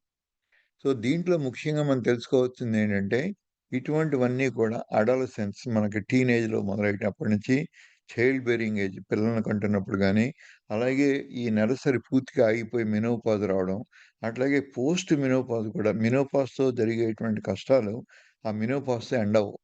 కానీ అవన్నీ కూడా వేరే స్టేజ్‌లో నెక్స్ట్ మెనోపాజ్ అయిపోయిన తర్వాత వచ్చేటువంటివి ఇంకా ఎక్కువ ప్రభావితం చూపిస్తాయి. ముఖ్యంగా రాబోయే గుండె జబ్బులు, రాబోయే మెంటల్ డిజార్డర్స్, రాబోయే క్యాన్సర్‌లు ఇవన్నీ కూడా ఈ పోస్ట్ మెనోపాజ్ స్టేజ్‌లో ఎక్కువ మందికొస్తాయి. కానీ దీనికి కంట్రోల్ చేసేది అడాలసెన్స్ నుంచి జరిగేటువంటి ఈ మార్పులే ఈ స్టేజ్‌లో మీకు జరిగేటువంటి అనారోగ్య సమస్యలుగా రూపొందుతాయి. అందుకోసం మనం ఇక్కడే ఎప్పుడైతే ఫీటల్ లైఫ్ దగ్గర నుంచి మొదలుపెట్టి, ఎప్పుడైతే అడాలసెన్స్‌కొస్తామో ఈ స్టేజ్‌లో కొద్దిగా కనపడడం కష్టం. కానీ ఈ అడాలసెన్స్ స్టేజ్ వచ్చిన తర్వాత ఇవన్నీ కూడా మనకున్న ఏ ఫ్యాక్టర్స్ అయితే జెనెటిక్స్‌లో ఉన్నా లేకపోయినా, ఈ ఎన్విరాన్మెంటల్ ఫ్యాక్టర్స్‌ని మార్చుకొని, మనం ఎంతో పూర్తి ఆరోగ్యాన్ని మనం పొందొచ్చు. దీనివల్లే ఈ బ్రెస్ట్ క్యాన్సర్‌లు, ఎండోమెట్రియల్ కార్సినోమాలు, హార్ట్ డిసీజులు ఇవన్నీ పోస్ట్ మెనోపాజల్ పీరియడ్‌లో వస్తాయి. కానీ దీని రూట్స్ అన్నీ ఇక్కడే ఏర్పడతాయి. సో, అందుకోసమని ఇక్కడి నుంచే మన ఇర్రెగ్యులర్ పీరియడ్స్ ఎండ్ అవ్వదు. అదే డయాబెటిస్ గాను, అదే కొలెస్ట్రాల్ అబ్నార్మాలిటీస్ గాను, అదే హై బ్లడ్ ప్రెషర్ గాను, ఈ విధంగా ఎన్నో రకరకాల జబ్బులకి ఏర్పడడానికి మిడిల్ వయసులో, అలాగే లేట్ వయసులో వచ్చే క్యాన్సర్‌లు, ఈ బ్రెస్ట్ క్యాన్సర్‌లు, కార్సినోమాలు, అలాగే హార్ట్ అటాక్‌లు వీటన్నిటికి దగ్గర సంబంధం. అందుకోసమని మనం అడాలసెన్స్ స్టేజ్‌లోనే దీన్ని గుర్తించి, వీటిని తగ్గించుకున్నప్పుడు మాత్రమే వీటి నుంచి బారిన పడకుండా ఉంటాం. సో, అట్లాగే మనకున్న ప్రెగ్నెన్సీ అప్పుడే మనం ఒకసారిగా గుర్తిస్తాం. దీంట్లో ఉన్నటువంటి ఎక్కువ ఫ్రీక్వెంట్ అబార్షన్స్ అయిపోవడం, అట్లాగే ప్రెగ్నెన్సీ రాకపోవడం, ఒకవేళ పుట్టిన పిల్లలంతా వీక్‌గా ఉండడం, దీనికి ఎన్నో హార్మోనల్ సప్లిమెంట్ తీసుకొని, ఎప్పుడు ఈ ప్రెగ్నెన్సీని కాపాడుకోవడమే ఒక పెద్ద యజ్ఞంలాగా, దానికోసం మాటిమాటికి హాస్పిటల్‌కెళ్ళి, మాటిమాటికి వీటిని మీరు ఎన్నో హార్మోన్స్ ట్రీట్మెంట్ తీసుకుంటూ, దానికొచ్చే సైడ్ ఎఫెక్ట్స్‌ని ఎన్నో జాగ్రత్తలు పాటిస్తే తప్ప ఈ వచ్చిన ప్రెగ్నెన్సీని మనం కాపాడుకోలేం. అటువంటి పరిస్థితుల్లో కూడా మనం ముందుగా గుర్తించి, ఈ ఫ్యాక్టర్స్‌ని ఈ మెన్‌స్ట్రుయల్ ఇర్రెగ్యులారిటీ ఉన్నప్పుడే గుర్తిస్తే, ఈ పీసీఓడీ అనేది అప్పుడే గుర్తిస్తే, ఈ ప్రెగ్నెన్సీ అప్పుడొచ్చే కష్టాలని మనం తగ్గించుకోవచ్చు. అట్లాగే ఇవన్నీ పాలిసిస్టిక్ ఓవరీ సిండ్రోమ్ అన్నది పాలిసిస్ట్‌లు మిగతా ఏమీ కనపడవు. స్థూలకాయం ఉండదు వీళ్ళకి. మిగతా ఉన్నటువంటి పెద్ద ఇర్రెగ్యులారిటీ కూడా ఉండదు. కానీ ఓవరీస్‌లో ఈ సిస్ట్స్ ఉంటాయి. ఇటువంటివి అప్పుడైనా మీరు ఏ చిన్న సమస్య వచ్చినప్పుడైనా అబ్డామినల్ అల్ట్రాసౌండ్ చేసుకున్నప్పుడు, ఈ అవాంఛిత రోమాలంటే పెద్ద ఎక్కువ అందరికీ ఇందాక చూపించిన అమ్మాయిలలాగా గడ్డాలు, మీసాలు రావక్కర్లేదు. ఈవెన్ అబ్డోమెన్ మీద, అలాగే పొట్ట భాగంలో మీ రోమాలు ఎక్కువున్నా చేతుల మీద, కాళ్ళ మీద ఉండకూడనన్ని రోమాలున్నా. ముఖ్యంగా నిపుల్స్ అరౌండ్ దట్ వన్. మీకు గనక రోమాలున్నట్టయితే దీన్ని హిర్సుటిజం అని గుర్తించాలి. ఆ పరిస్థితుల్లోనే మిగతా హార్మోనల్ చేంజెస్ ఉన్నా లేకపోయినా, మనం మిగతా పరీక్షలు చేసుకొని, ఈ పీసీఓడీ అనేది ఉందా? లేదా? అని తెలుసుకున్నప్పుడు మాత్రమే మనం ఈ ఇవన్నీ కూడా అదుపులో ఉంచుకోగలుగుతాం.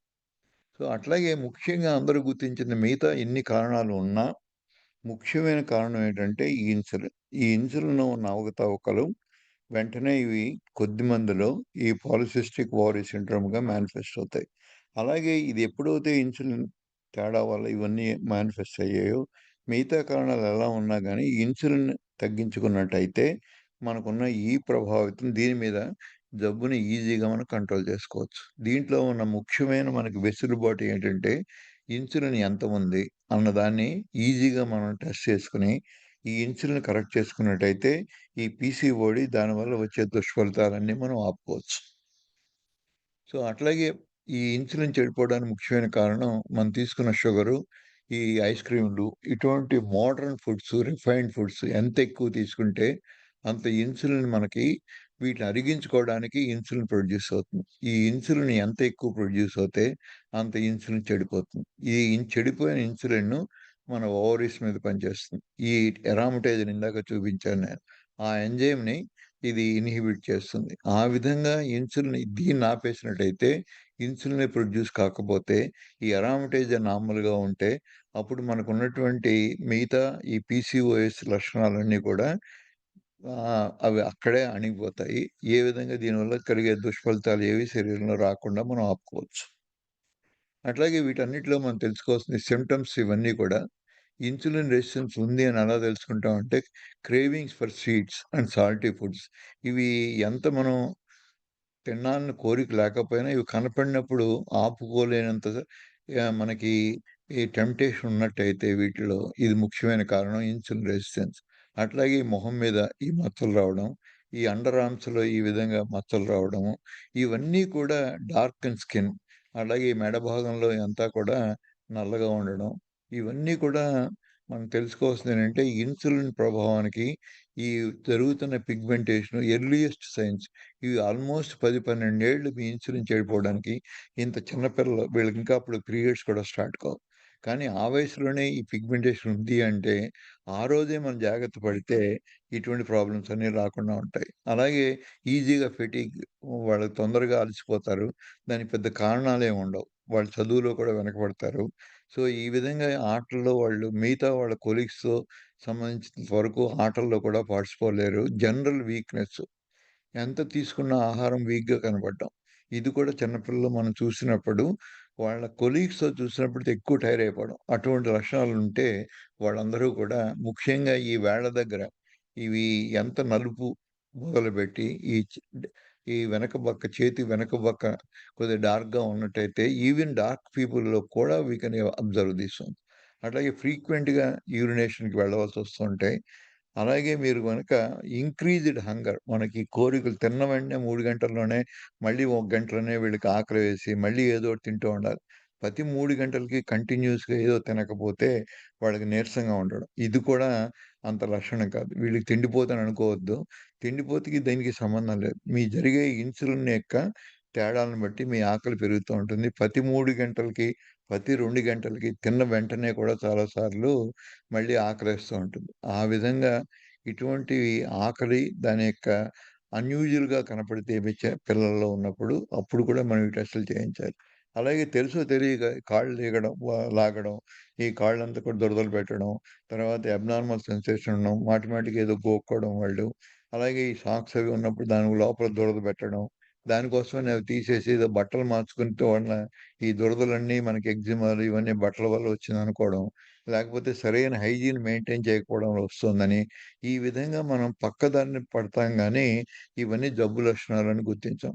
సో, ఈ విధంగా ముందస్తుగానే మనం గుర్తించి వీటిలో ఇటువంటి చిన్న పిల్లల్లో ఉన్నా గానీ అప్పుడే మనం ట్రై చేయాలి.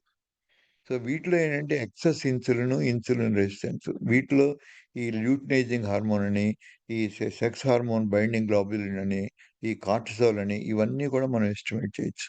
ఇవన్నీ ఎస్టిమేట్ చేసి ఇవన్నీ జబ్బు రాకముందే మనం తెలుసుకోవచ్చు. అలాగే అరామటేజ్ ఇన్హిబిషన్ వీటిలో జరిగేటువంటి ఈ మార్పుల్ని మనం గుర్తించి వీళ్ళలో టెస్టోస్టెరాన్ ఎక్కువుందా? ఈస్ట్రోజన్స్ ఎక్కువున్నాయా? ఆడవాళ్ళలో కూడా టెస్టోస్టెరాన్ ఉంటుంది. కానీ ఉండవలసిన దానికన్నా ఎక్కువుంటే టెస్టోస్టెరాను అప్పుడు ఇవన్నీ బయటపడతాయి. దానికి కారణం ఈ అరామటేజ్ అన్న ఈ ఎంజైమ్ చెడిపోవడం. సో, ఈ విధంగా మనం ఈ ఇన్సులిన్ టెస్ట్ చేసుకున్నప్పుడు ఇవన్నీ కూడా బయటపడతాయి. అలాగే ఇవన్నీ కూడా మీరు అబ్డామినల్ అల్ట్రాసౌండ్ చేసుకున్నప్పుడు ఈ మామూలుగా సిస్ట్స్ అన్నవి చాలా తక్కువ చిన్న చిన్నగా ఉండి కనపడవు. కానీ ఎప్పుడైతే ఇవన్నీ అరెస్ట్ అయిపోయాయో ఈ హార్మోన్ సరిగ్గా లేక అల్ట్రాసౌండ్‌లో కూడా మీకు ఎక్కువ కనపడతాయి. ఇటువంటి సిస్ట్‌లు ఎన్ని ఎక్కువుంటే వాళ్ళకి మిగతావన్నీ బాగున్నా సంతానోత్పత్తి కలిగే అవకాశం ఉండదు. సో, అట్లాగే men becomes women, women becomes men. అంటే మగవాళ్ళందరూ ఆడవాళ్ళుగాను, ఆడవాళ్ళందరూ మగవాళ్ళుగాను మారిపోతారు. ఈ ఇన్సులిన్ రెసిస్టెన్స్ వల్ల. దీంట్లో ఏం జరుగుతుందంటే మెన్‌లో టెస్టోస్టెరాన్, ఎరామటైజి దీని ప్రభావం వల్ల మన శరీరంలో ఉన్న ఫ్యాటీ టిష్యూలో వీళ్ళకి ఓవరీస్ అంత ఉండకపోయినా, ఓవరీసే కాకుండా ఎరామటైజ్ అనేది మన పొట్ట భాగంలో ఉన్న ఫ్యాట్ కూడా ప్రొడ్యూస్ చేస్తుంది. దీనివల్ల ఉండవలసిన టెస్టోస్టెరాన్ అంతా కూడా సమపాల్లో ఉండక ఈస్ట్రోజన్‌గా మారిపోతుంది. దీనివల్ల మగవాళ్ళందరూ ఆడవాళ్ళుగా మారుతారు. అలాగే వుమెన్‌లో ఈస్ట్రోజన్ అనేది ఈ అరామటేజ్ ప్రభావం వల్ల అది మారకుండా టెస్టోస్టెరాన్‌గా మిగిలిపోతుంది. దీనివల్ల మనకి లేడీస్ అందరూ మేల్‌గాను, మేల్స్ అందరూ లేడీస్‌గాను కనపడతారు. అలాగే మెన్ లుక్ లైక్ వుమెన్. ఇది హార్మోన్ స్విచ్. దీనివల్ల ఏమవుతుందంటే వీళ్ళందరికీ మేల్ పర్సన్స్‌కి బ్రెస్ట్ డెవలప్ అవ్వడం. అలాగే ఈ ఉండవలసిన ఈ ఫ్యాట్ అంతా కూడా డిపాజిషన్ అంతా కూడా ఫీమేల్ ప్యాటర్న్ రావడం, బటక్స్ పెరిగిపోవడం, థైస్ దగ్గర పెరిగిపోవడము, అలాగే ఈ బ్రెస్ట్‌లన్నీ ఎక్కువైపోవడం, ఇవన్నీ కూడా మేల్ పర్సన్స్‌లో ఈస్ట్రోజన్స్ ఎక్కువ ఉండడం వల్ల జరిగే లక్షణాలు. ఈవెన్ చిన్న చిన్న మార్పులైనా గానీ, ఇవి ఎర్లీ ఇండికేషన్. ఈవెన్ ప్యూబర్టీ టైమ్‌లో కూడా చాలా మందికి గైనకోమాజియా అంటారు. ఇటువంటివి మేల్ బ్రెస్ట్ డెవలప్ అవుతుంటే, ఇది more dangerous. They have to get tested insulin and other thing. అలాగే ఫిమేల్‌లో వాడు పెరుగుతున్నప్పుడు గడ్డాలు, మీసాలు పెరగకూడదు. ఇటువంటి ప్యాటర్న్ గనుక ఉండి, వాళ్ళు ఇలా షేవ్ చేసుకోవాల్సిన అవసరం ఏర్పడుతుంది అన్నప్పుడు, లేతే లేజర్ ట్రీట్మెంట్ తీసుకునో, లేతే కొన్ని ఆయింట్‌మెంట్లు రాసుకొని, లేతే ఉన్నదాన్ని కప్పిచ్చుకోవడానికి వేరే మేకప్‌లు వేసుకొని, ఈ విధంగా చాలామంది అడ్జస్ట్ అవుతూ ఉంటారు. ఇవన్నీ కూడా women look like a man. ఇవన్నీ కూడా వీళ్ళకి మేల్ ఫీచర్స్‌లా కనపడతాయి. అలాగే వాళ్ళకున్న వాయిస్ కూడా మేల్ టోన్‌లో వస్తుంది. ఫీమేల్ టోన్‌లో ఉండదు. సో, ఇవన్నీ కూడా అలాగే ఈ రోమాలు, గడ్డాలు ఇవన్నీ కూడా ఒక్క ఫేస్ మీద కనపడితే అందరికీ తెలుస్తుంది. అదే చేతుల మీద, కాళ్ళ మీద, బొడ్డు దగ్గర, నిపుల్స్ చుట్టూ ఏర్పడితే అవన్నీ కవర్ అయిపోతాయి కాబట్టి వాళ్ళకి మాత్రమే తెలుస్తుంది. సో, మొహం మీద లేనంత మాత్రాన ఇవన్నీ కూడా మిగతా చోట్ల వస్తున్నప్పుడు అంత ఎక్కువ బాధపడక్కర్లేదు అని అనుకోకుండా, అప్పుడు కూడా మనం ఈ పరీక్షలు చేయించుకున్నప్పుడు, మనం వీటి నుంచి విముక్తి పొందే అవకాశం ఉంటుంది. సో, ముఖ్యంగా దీనికి అన్నిటికి కావాల్సిందేంటంటే 2 హార్మోన్స్ హైపర్ ఆండ్రోజెనీమియా అంటారు. అంటే ఈ టెస్టిస్ ద్వారా వచ్చే టెస్టిస్టిక్యులర్ హార్మోన్స్ ఫీమేల్‌లో కూడా ప్రొడ్యూస్ అవుతాయి. కానీ అవి అరామటేజ్ వల్ల ఇవన్నీ కూడా మాస్కులైజింగ్ ఫీచర్స్ రాకుండా అవన్నీ ఈస్ట్రోజన్స్‌గా మారిపోవడం వల్ల అవన్నీ ఫీమేల్ క్యారెక్టర్స్ వస్తాయి. దీనికి మోస్ట్ ఇంపార్టెంట్ ఎంత ఎక్కువ ఇన్సులిన్ ఉంది? ఈ ఇన్సులిన్ సరిగ్గా పనిచేస్తుందా లేదా? దాన్ని బట్టి ఈ పాలిసిస్టిక్ ఓవరీ సిండ్రోమ్ డిసైడ్ అవుతుంది. అందుకోసమని ఈ ప్రాబ్లమ్స్ ఉన్నా లేకపోయినా మనం ఇన్సులిన్‌ని గనుక ఎస్టిమేట్ చేసుకొని దీన్ని కంట్రోల్ చేసుకున్నప్పుడు ఇటువంటి సమస్యలనేవి తీరుతాయి మనకి. సో, అట్లాగే వీటిలో ఉన్నటువంటి టైప్ 2 డయాబెటిసు, ఈ ఒబేసిటీ ఇవన్నీ కూడా సేమ్ ఈ హై ఇన్సులిన్ ఉండడం వల్ల మీకు ఈ లక్షణాలు కూడా వాళ్ళతో సైమల్టేనియస్‌గా కనపడతాయి. అంచేత పీసీఓఎస్‌కి, ఈ ఒబేసిటీకి, స్థూలకాయానికి చాలా దగ్గర సంబంధం ఉంది. ఈ డయాబెటిస్ డెవలప్ అవ్వడానికి కొన్ని ఏళ్ళు పడుతుంది. అందుకోసమని ఎక్కువ మంది పీసీఓఎస్ ఉన్నవాళ్ళు చిన్న వయసులోనే స్థూలకాయంతో ఎక్కువ మందొస్తారు. కానీ ఈ స్థూలకాయం ఉన్నా లేకపోయినా పీసీఓఎస్ ఉండొచ్చు. దీనికి ముఖ్యమైన కారణం మిగతా హార్మోన్స్‌లో జరిగే మార్పు. సో, అది ఒక్కటే లేదు కాబట్టి నాకు పర్వాలేదు. నాకు స్థూలకాయం లేదు కాబట్టి నాకు పీసీఓఎస్ ఉండదు అని మాత్రం ఈ తప్పుడు అవగాహనలో ఉండకండి. ఈ మాస్కులైన్ ఫీచర్స్ సన్నగా ఉన్న వాళ్ళలో కూడా ఇవన్నీ మార్పులు జరగొచ్చు. అప్పుడు కూడా మనం ఈ టెస్టులు చేసుకోవాలి.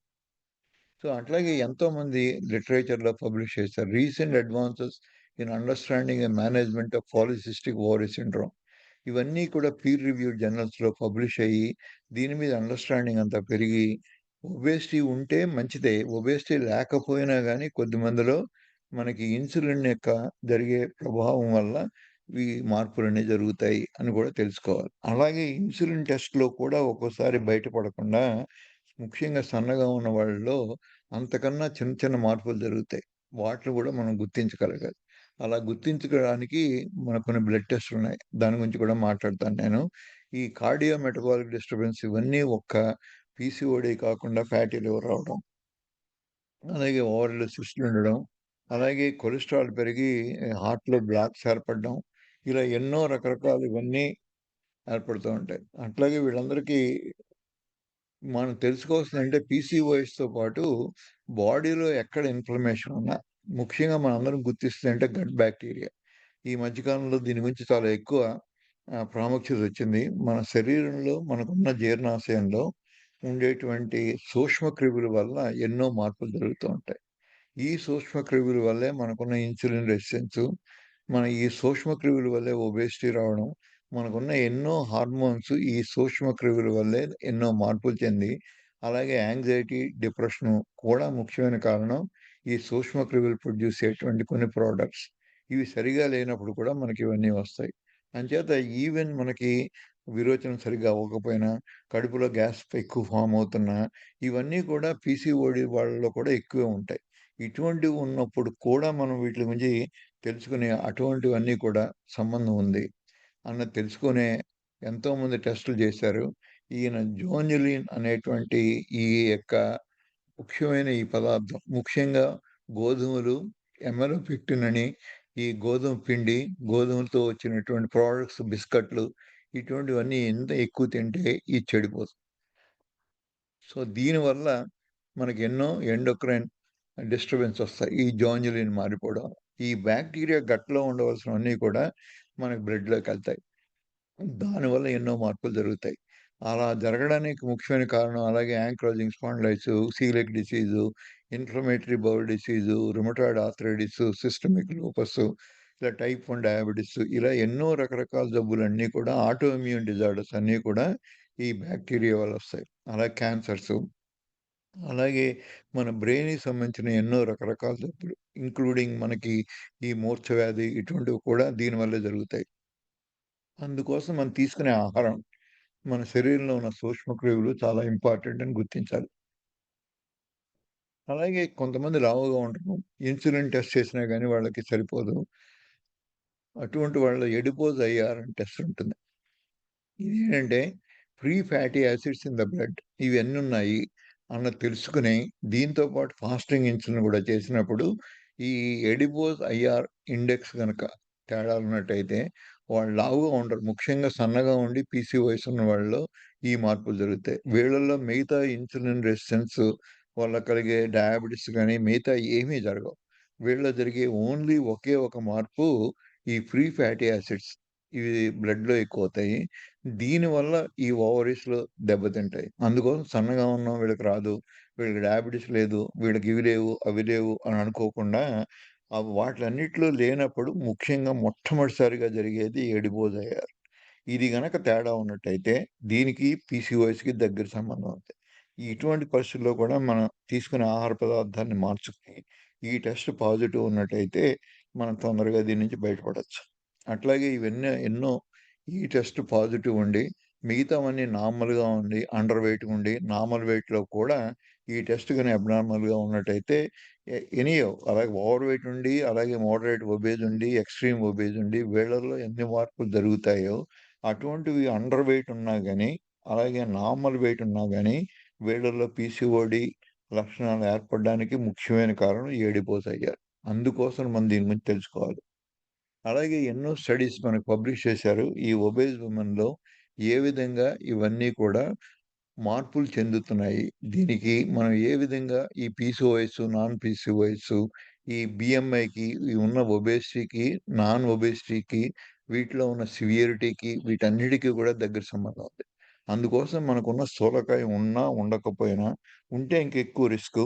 లేకపోయినా గానీ ఈ జబ్బులు వచ్చే అవకాశం ఉంది. బీఎంఐ ఒక్కటి చూసుకొని, నేను బీఎంఐ నాది బానే ఉంది కాబట్టి నాకు ఈ జబ్బులు రావు అని అనుకోవద్దు. సో, ఇట్లాగా ఎంతోమంది మెన్‌స్ట్రువల్ డిస్‌ఫంక్షన్‌లు, ఇన్‌ఫెర్టిలిటీ, టైప్ 2 డయాబెటిస్‌లు, హిర్సుటిజము ఇలా ఎంతో మందిలో మనం ఇవన్నీ కూడా ఓవరాల్ హెల్త్ ఏ విధంగా మనకి ఉన్న ఆర్థిక వ్యవస్థను దెబ్బతీస్తున్నాయి అని చెప్పేటువంటి ఈ పట్టికలు. ఇవి ఒక్క అనారోగ్య సమస్యలు ఇండివిడ్యువలే కాకుండా మొత్తం సమాజం అంతా దెబ్బతింటుంది. ఎందుకంటే వీళ్ళందరూ కూడా యాంగ్జైటీ, డిప్రెషన్ తోటి సరిగ్గా వాళ్ళు చేయవలసిన పనులేవి కూడా ప్రొడక్టివ్ లైఫ్ ఉండదు. ఎప్పుడూ డిప్రెస్ అయ్యి ఇంట్లో కూర్చుంటారు. వాళ్ళు చేయవలసిన పని కూడా చేయరు. అందువల్ల వీళ్ళ వల్ల నెగెటివిజం చుట్టుపక్కల వాళ్ళకి కూడా నిరుత్సాహపడడం, ఇంట్లో ఫ్యామిలీ అంతా డిప్రెసివ్‌గా కనపడడం, వీళ్ళెప్పుడూ దిగులుగా ఉండడం, దానివల్ల వాళ్ళు ఎడ్యుకేషన్ కూడా చేయలేకపోవడం, స్కూల్లో వాళ్ళ చుట్టుపక్కల వాళ్ళకున్న ఫ్రెండ్స్ తోటి కలవలేకపోవడం, ఇటువంటి ఎన్నో లక్షణాలు మనం గుర్తించాము. ఇవన్నీ కూడా ఆర్థిక వ్యవస్థను కూడా దెబ్బతీస్తాయి సమాజాన్ని. సో, మనం తెలుసుకోవాల్సిందేంటే ముఖ్యంగా ఇక్కడ ఇన్సులిన్ అనేది మోస్ట్ ఇంపార్టెంట్. దీనివల్ల మిగతా జరిగేటువంటి ఇన్ని అవకతవకలన్నీ ఎన్నో హార్మోన్స్‌ని మనం కరెక్ట్ చేసుకోవచ్చు. సో, అందుకోసమని ఇన్సులిన్ రెసిస్టెన్స్ తగ్గించుకోవాలి అంటే కూడా మనకి metabolic and molecular mechanism of diet and physical exercise ఈ 2 most important. Diet, physical exercise. ఈ 2 మార్పులు చేయకుండా మీరు పీసీఓఎస్‌ని కంట్రోల్ చేయలేరు. మందులతో కంట్రోల్ చేయలేరు. మెట్ఫార్మిన్ లాంటి డ్రగ్గులు వాడడం వల్ల ఉపయోగం లేదు. సో, మనం తెలుసుకోవాల్సిందేంటంటే డైట్ ముఖ్యమైనది. దీంట్లో కార్బోహైడ్రేట్స్ అన్నది మానేసి మన ఇన్సులిన్ అనేది ప్రొడక్షన్ తగ్గించుకొని, ఇన్సులిన్ రెసిస్టెన్స్ తగ్గించుకున్నట్టయితే, ఈవెన్ జెనెటిక్స్ ద్వారా వచ్చినటువంటి కారణాలను కూడా ఎపిజెనెటిక్స్ ద్వారా మనం మార్పులు చెంది, ఆ జెనెటిక్ యొక్క ప్రభావం లేకుండా కూడా మనం అదుపులో ఉంచుకొని, మనం దానివల్ల వచ్చే నష్టాల్ని ఈ జెనెటిక్ ఫ్యాక్టర్స్ మనం అమ్మమ్మకుంది, మా అత్తయ్యకుంది, అందుకోసం నాకు వచ్చింది తప్పదు అనుకునేటువంటి ఈ భావన పూర్తిగా తొలగించుకోవాలి. ఇవన్నీ కూడా మన బిహేవియర్‌లు, మనకున్న డైటు, మనకున్న ఎక్సర్‌సైజు వీట్లి వల్ల ఫిజికల్ యాక్టివిటీ ఎంత ఎక్కువుంటే మీకు ఈ పాలిసిస్టిక్ ఓవరీ సిండ్రోమ్‌ని తగ్గించుకోవచ్చు. అలాగే మనం తీసుకునేటువంటి బ్యాడ్ డైట్‌లేమున్నాయి? Refined carbohydrates, fried foods, sugary beverages, processed and red meats ఇవన్నీ కూడా ప్రాసెస్డ్ ఫుడ్. రెడ్ మీట్ ఫ్రెష్‌ది కాదు. అలాగే సాలిడ్ ఫ్యాట్సు, అలాగే బ్యాడ్ ఫ్యాట్సు, ఒమేగా 3 తక్కువున్నవి ఇవన్నీ కూడా మనం అబ్జర్వ్ చేసి వీటిలో ఎన్ని తింటున్నాము, వీటిలో ఏవి మనకు హానికరం చేస్తున్నాయి అన్నది తెలుసుకొని ఈ డైట్‌లో మార్పులు చేయడం. అట్లాగే సెడెంటరీ లైఫ్ ఏదో ఇంట్లో మత్తుగా పడుకోవడం. వీళ్ళందరూ సైకలాజికల్‌గా డిప్రెస్ అయ్యుంటారు. అందుకోసమని ఏ యాక్టివిటీలో పార్టిసిపేట్ చేయరు. విత్‌డ్రాన్ అయిపోతారు వీళ్ళు సొసైటీ నుంచి. అటువంటి వాటిని ముందు ఎక్కడో చోట విష సైకిల్ బ్రేక్ చేసి వీళ్ళందరినీ స్పోర్ట్స్ యాక్టివిటీసు, జిమ్ యాక్టివిటీసు అట్లాగే ఎన్నో ఫిజికల్ యాక్టివిటీస్ పెంచినట్టయితే ఈ అన్‌హెల్తీ ఓవరీస్ దగ్గర నుంచి హెల్తీ ఓవరీస్ దాకా మనం మార్చుకునే అవకాశం 5, 6 వారాల్లోనే మనం ఈ డిఫరెన్స్ చూడొచ్చు. ఈ ఇర్రెగ్యులర్‌గా ఉన్న పీరియడ్స్ చాలామంది మీరు 5, 6 వారాలు ఈ ట్రీట్‌మెంట్ తీసుకున్న వాళ్ళలో చాలా మందికి రెగ్యులారిటీ ఆఫ్ ది పీరియడ్స్ రావడం. ఎంతోమంది పిల్లలు కనలేని వాళ్ళు కూడా ఈ ప్రాబ్లమ్స్ వల్ల ఈ డైట్ చేసి, ఈ ఇన్సులిన్ రెసిస్టెన్స్ మార్చుకుని పిల్లల్ని కనడం. ఇవన్నీ ప్రాక్టికల్‌గా మేము చూసాం.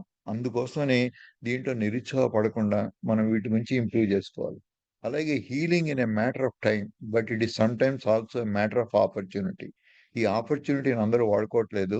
టైం ఒక్కడే కాకుండా ఉన్న ఆపర్చునిటీని దీనికి సంబంధించినటువంటి వైద్యుల్ని సంప్రదించి ఈ ఇన్సులిన్ మార్చుకుని మీకున్న ఈ సీరియస్ ప్రాబ్లమ్‌ని తగ్గించుకోవచ్చు. అలాగే దీంట్లో ఉన్న ఇన్సులిన్ రెసిస్టెన్స్ తగ్గడానికి ఎన్నో సార్లు మాట్లాడుతున్నాం మనం. వాటిలో ఉన్నది డైటు, ఫిజికల్ ఎక్సర్‌సైజు ఇవన్నీ కూడా ఏదో వయసుతో పాటు వస్తాయి, వయసుతో పాటు పోతాయి అని అనుకోకుండా ఏదో ఒకసారి ప్రెగ్నెన్సీ వస్తే ఇవన్నీ కరెక్ట్ అయిపోతాయి. ఇలా చాలామంది నమ్ముతూ ఉంటారు. ఆ నమ్మకాన్ని పక్కన పెట్టి వీటికి తీసుకోవాల్సిన జాగ్రత్తలు తీసుకొని ఇవన్నీ పూర్తిగా మార్చుకుందాం. ఈయన ఐన్‌స్టీన్ అనేవారు ఏం చెప్తారంటే, "we cannot solve our problems with the same thinking we used when we created them." అంటే ఇంతకుముందు ఏ సమస్యలైతే మన ఆలోచన విధానం వల్ల ఉత్పత్తయ్యాయో, అదే ఆలోచనా విధానం మనం మార్చకుండా, ముఖ్యంగా ఇదేదో జెనెటిక్స్ అని, ఏదో ప్రారంధం అని, మనం ఈ పీసీఓడీస్ అనేది తప్పదు, ఏదో భరించాలి, దీని గురించి మాట్లాడకూడదు.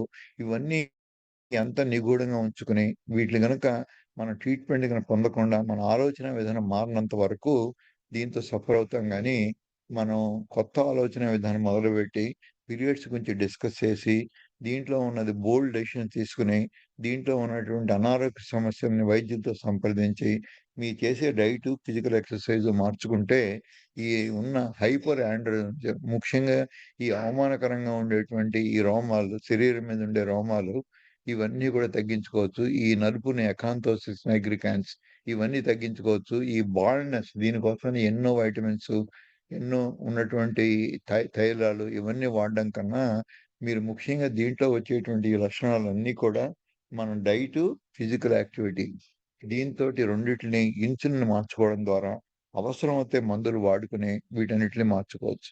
వీళ్ళందరూ ప్రపంచంలో ఎంతోమంది ఇందాక చూపించిన ఆ ఒక్కళ్ళే కాకుండా ఎంతోమంది సఫర్ అవుతున్నారు. వీళ్ళందరూ బోల్డ్ యాటిట్యూడ్ తీసుకొని ఉంటే ఏమైంది? మా తప్పేంటి? ఇది మా తప్పు కాదు అని బోల్డ్‌గా ఎక్స్‌ప్రెస్ చేస్తూ ఇవన్నీ షేవ్ చేయకుండా మామూలు సమాజంలో తిరుగుతున్నారు వీళ్ళు. కానీ ఇది ఒక డెస్పరేటు ఒక సిట్యుయేషన్ తప్ప వీళ్ళందరూ కోరుకున్నది కాదు. ఇక మనం చేత కాదు అని వదిలేసి ఒక విధంగా సమాజం మీద తిరగబడి ఇటువంటివన్నీ కూడా లక్షణాలు డెవలప్ చేసుకొని చాలామంది వీటిలో యాంటీ సోషల్‌గా కూడా మారుతున్నారు. సో, ఇవన్నీ కూడా లేపోతే కొంతమంది డిప్రెషన్‌కెళ్ళి సూసైడ్‌లు చేసుకుంటున్నారు. సో, ఇటువంటివి ఈ 2 ఎక్స్‌ట్రీమ్స్ కాకుండా మళ్ళీ మామూలు జీవన స్రవంతిలోకి రావాలి అంటే మనం గుర్తించవలసింది మనం తీసుకోవాల్సిన ఆహారంలో మార్పులు, మనం చేయవలసినటువంటి ఇన్సులిన్‌లో మార్పులు చేసినట్టయితే మనం దీని నుంచి పూర్తిగా విముక్తి పొందగలం. మీ అందరూ ఓపికగా విని, దీన్ని అర్థం చేసుకొని, దీంట్లో స్టిగ్మా అని కాకుండా, దీనితోటి బాహాటంగా బయటకొచ్చి, ఈ ఉన్న ప్రాబ్లమ్స్ అన్నీ, ఈ వేరియస్ టెస్టులున్నాయి. వీటన్నిటిని తెలుసుకొని, మన జీవనశైలి మార్చుకున్నట్టయితే, ఎక్కువ కాలం బాధపడకుండానే చిన్న వయసులోనే మనం ఇవన్నీ గుర్తించాలి. ముఖ్యంగా పేరెంట్సు వీటి గురించి తెలుసుకుంటే తప్ప చాలామంది పిల్లలు వాళ్ళ పేరెంట్స్ తోటి ఇవన్నీ కూడా ఇటువంటి థాట్స్ అని పంచుకునే పరిస్థితిలో లేరు. వాళ్ళ ఫ్రెండ్స్‌తో ఉండొచ్చు అప్పుడప్పుడు. కానీ ఇవన్నీ కూడా మనకి అవకాశాలున్నాయి. ఈ అవకాశాలను వాడుకోని పక్షంలో ఇవన్నీ నష్టాలు జరుగుతాయి. ఈ విధంగా మనం తెలుసుకునే వీట్లి మీద ఎంత అవగాహన పెంచుకుంటే అంత మంచిది. Thank you very much. మీరు విన్న మీ అందరికీ నా కృతజ్ఞతలు.